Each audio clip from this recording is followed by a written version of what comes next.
اور وہ قائم ہو کر اپنے سارے لوازمات سمیت قائم ہوگی۔ میرے نبی پاک صلی اللہ علیہ وسلم نے فرمایا مظلوم کو حق ملے گا، ظالم کو سزا ملے گی۔ جابر اس دن اللہ کی بارگاہ میں رسوا کیے جائیں گے، جن پر جبر کرتے رہے انہیں اللہ کے حضور سے عطا کیا جائے گا۔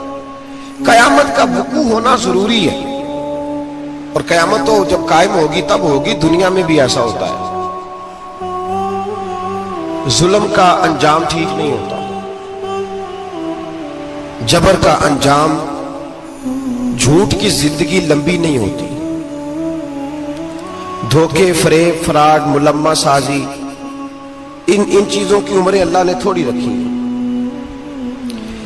وقتی طور پر ظالم کو، دھوکے باز کو، جابر کو جو مہلت ملتی ہے وہ سمجھتا ہے میری سیاست کام کر رہی ہے، وہ سمجھتا ہے میں بڑا دانا ہوں، بڑا چالاک ہوں، دیکھ لو اتنے ظلم کے، جبر کے، دھوکے کے باوجود بنا ہوا ہوں۔ حالانکہ اللہ کی طرف سے اسے مہلت ملتی ہے، اور بڑا ہی مہربان ہے۔ مہلت اس طرح دیتا ہے کہ میرے نبی پاک علیہ السلام نے فرمایا جب میرا مسلمان نیکی کرتا ہے تو اللہ فرشتوں سے فرماتا ہے 70 گنا بڑھا کے لکھ لو اس کی نیکی، 70 گنا۔ اور جب گناہ کرتا ہے تو اللہ فرماتا ہے ٹھہر جب ابھی لکھنا نہ، اسے ٹائم دو۔ یا اللہ کتنا؟ فرمایا 24 گھنٹے تو دو، ہو سکتا ہے توبہ کر لے۔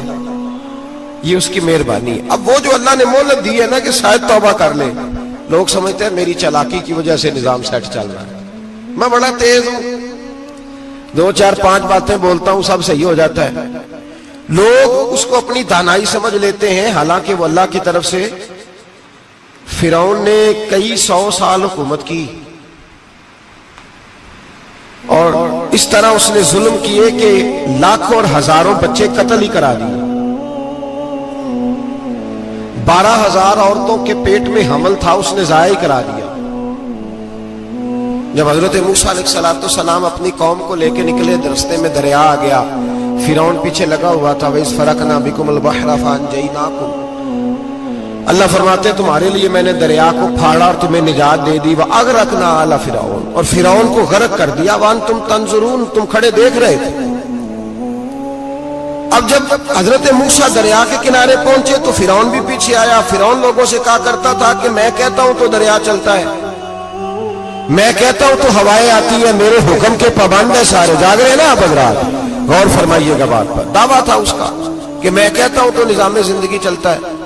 اب جب دریا کے کنارے پہنچی حضرت موسیٰ علیہ السلام تو اللہ نے حکم دیا کہ آپ عصا مارے۔ جناب موسیٰ نے عصا مارا، 12 رستے بن گئے۔ اب حضرت موسیٰ کی قوم گزر رہی تھی تو فرعون سے پوچھنے لگے کہ تو کہتا تھا میرے حکم سے چلتا ہے، تو وہ تو حضرت موسیٰ نے ڈنڈا مارا ہے تو رستہ بن گیا۔ باز نہیں آتا انسان باز بہانے بڑے ہیں اس کے پاس، بڑی دلیلیں ہیں، جھوٹ سچ بول کے اپنے آپ کو مطمئن کرتا ہے، آخر دم تک تبدیل ہونے کو تیار نہیں ہوتا، دلیلیں گھڑتا رہتا ہے، بناتا رہتا ہے، شور کرتا ہے جان بوجھ کے۔ بھئی تو کہتا تھا میرے چلانے سے چل، کہنے لگا میں نے ہی حکم دیا ہے کہ ذرا پھٹ جا، مجھے یہ زندہ چاہیے۔ باز رسی جل گئی، بال کہنے لگا میں نے کہا ہے دریا کو کہ یہ مجھے زندہ چاہیے، میرے بھاگے ہوئے ہیں تو اس لیے پھٹا ہے، تو آؤ میرے ساتھ دریا کراس کریں۔ تو پتا تو ان کو بھی تھا نا جتنا تو رب بنا ہوا ہے، پتا تو تھا، سارے جانتے تھے۔ کہنے لگے تو پہلے کراس کر، اگر تو بچ گیا تو ہم بھی پیچھے آتے ہیں۔ اب چاروں ناچار۔ ایک روایت تو یہ ہے کہ یہ جب خدائی کا دعویٰ کرتا تھا نا، تخت پہ بیٹھا ہوتا تھا، تو ایک دن حضرت جبریل آئے اس کے پاس انسانی شکل میں، تو کہنے لگے میں بڑی دور سے آیا ہوں تو ایک مسئلہ پوچھنا تھا۔ کہا پوچھو۔ کہنے لگے ایک غلام تھا کسی بادشاہ کا، تو بادشاہ نے اسے تھوڑی دیر کے لیے ایک علاقے کی سربراہی دے دی۔ کتنی دیر کے لیے؟ کتنی دیر کے لیے ہمیں سربراہیاں ملتی ہیں؟ کیوں جی؟ تھوڑی دیر کے لیے ملتی ہے نا، تھوڑی دیر کے لیے سربراہی دے دی ایک غلام کو۔ ذرا بات کو سمجھیے، حضرت جبریل پوچھتے ہیں، کہتے ہیں سربراہی مل گئی، اب وہ مالک ہی بن کے بیٹھ گیا ہے، وہ بات ہی نہیں سنتا، اس کو تھوڑی دیر کے لیے بنایا تھا، وہ تو خدائی کا دعویٰ کرنے لگا ہے۔ آپ بتائیں اس کا انجام کیا ہونا چاہیے؟ یہ مسئلہ پوچھنے آیا ہوں۔ تو فرعون کہنے لگا اس کا انجام یہ ہے کہ اسے پانی میں غوطے دے دے کے مار دو۔ انجام کیا ہے؟ بولیے بولیے، کیا انجام ہے؟ کیا انجام ہے جی؟ پانی میں اللہ اکبر اپنی سزا تجویز کر رہا ہے۔ اس کی سزا کہ اسے پانی میں گوتے دے دے کے مارو ظالم کو۔ اسے تھوڑی دیر کے لیے بنایا تھا اور وہ چھائی گیا ہے، قبضہ ہی کر گیا ہے۔ حضرت جبریل کہنے لگے جی آپ لکھ کے دے دیں گے؟ کہنے لگا لاؤ لکھ دیتے ہیں۔ لکھوا لیا، جناب جبریل رکا لے کے تشریف لے گئے۔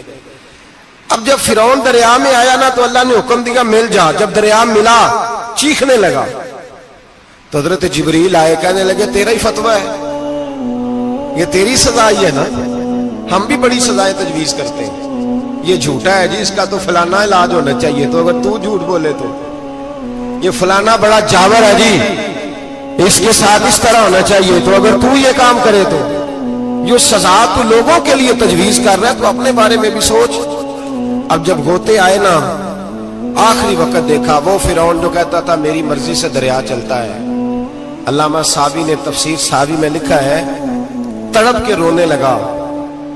جب یہ مزاج ہے، ایک دفعہ اوپر آتا ہے آدمی جب دریا میں جاتا ہے، اوپر آیا تو چیخنے او میرے حواریو خدا کا واسطہ مجھے بچاؤ۔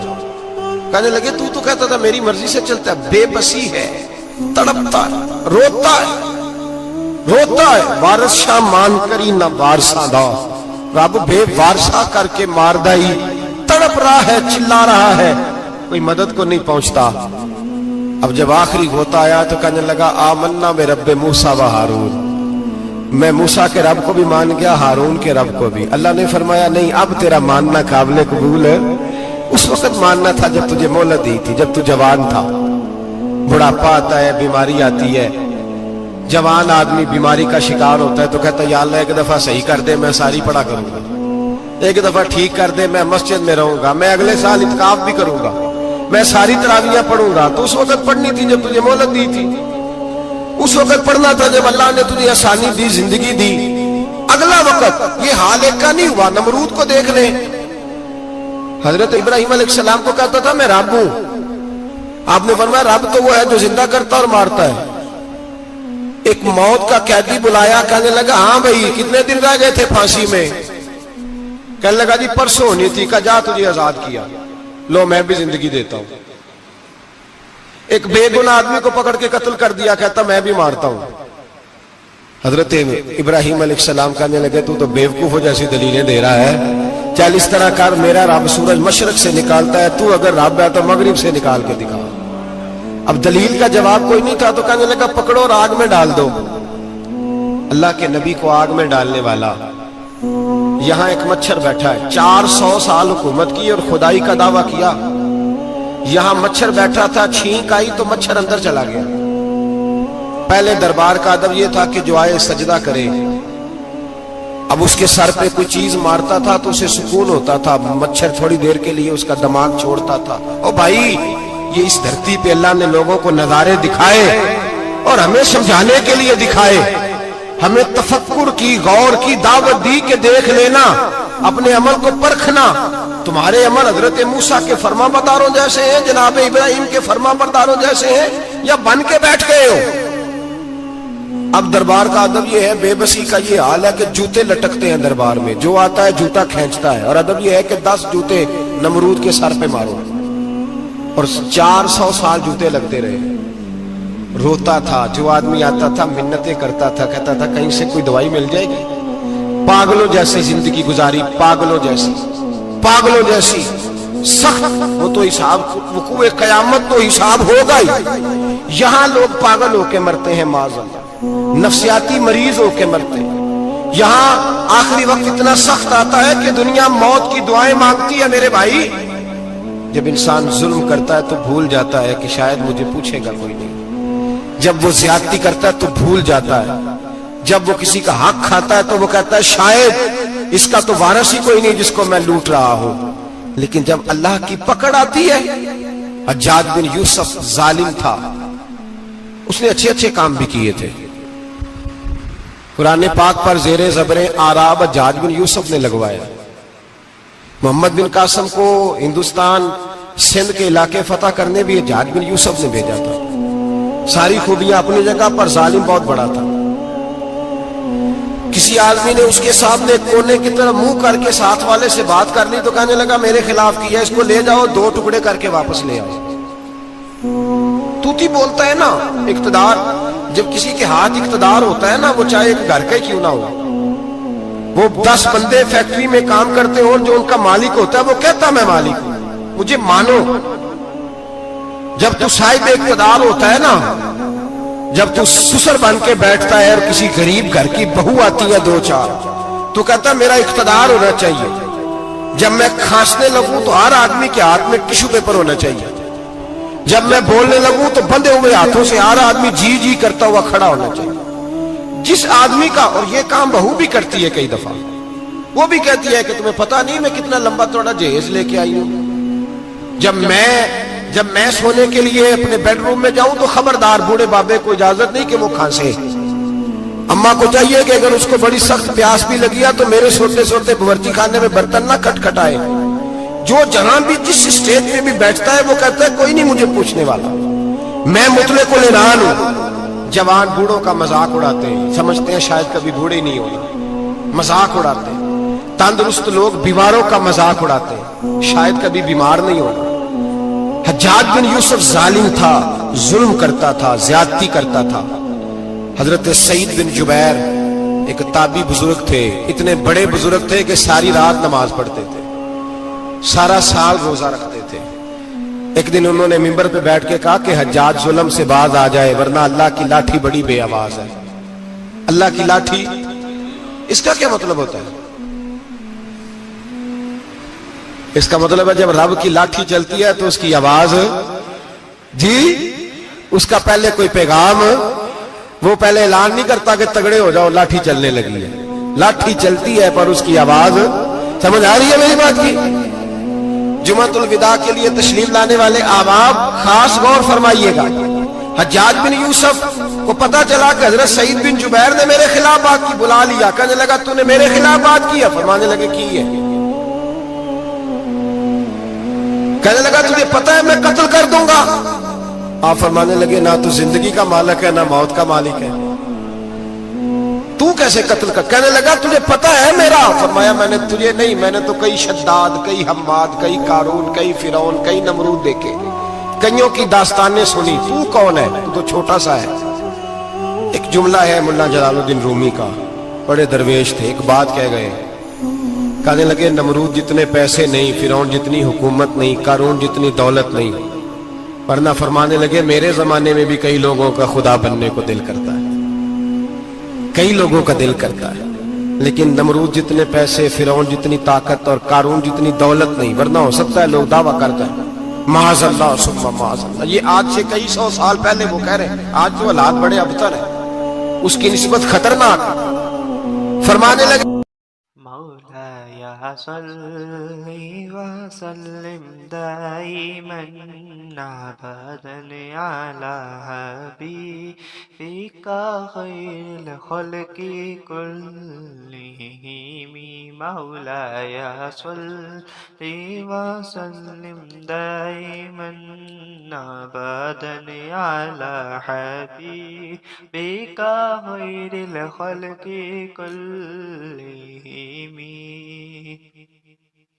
محمد سيد الكونين وثقلين محمد سيد الكونين وثقلين والفريقين من عرب ومن عجم مولاي صل وسلم دائما ابدا على حبيبك خير الخلق كلهم هو الحبيب الذي ترجى شفاعته هو هو الحبيب الذي ترجى شفاعته لكل هول من الأهوال مقتحم مولاي صل وسلم دائما أبدا على حبيبك خير الخلق كلهم فاق النبيين في خلق وفي خلق فاق النبيين في خلق وفي خلق ولم يدانوه في علم ولا كرم مولاي صل وسلم دائما أبدا على حبيبك خير الخلق